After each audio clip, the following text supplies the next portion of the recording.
On March 26, 2023, parts of southern Troup and Meriwether counties sustained significant damage from a long-track tornado. It started near the Alabama-Georgia state line just west of the Chattahoochee River at 6:49 a.m. Eastern Time.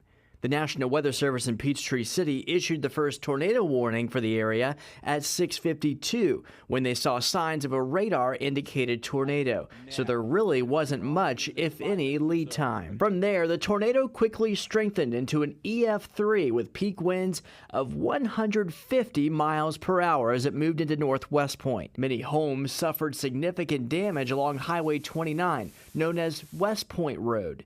4 homes completely leveled. You're looking at the damage scenes from our drone. The tornado continued east across a wooded area until it reached Kia Parkway and I-85, snapping and uprooting trees. The tornado stayed less than a mile from the Kia plant.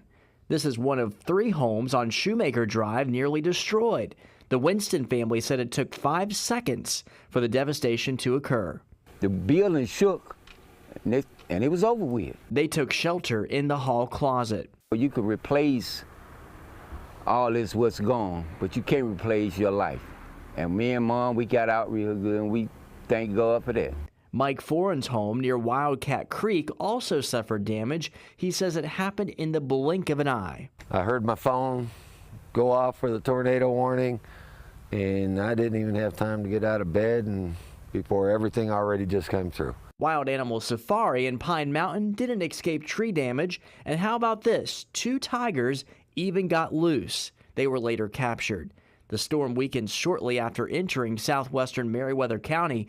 The tornado stayed on the ground for more than 21 miles and was 500 yards wide. A total of 5 people were hurt.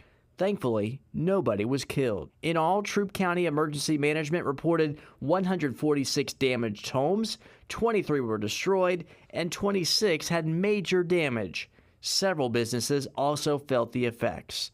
Not only did the storm produce a strong tornado, it produced large hail in East Alabama. We received this picture of hail the size of an iPhone charger block. There were other reports of ping pong to golf ball sized hail.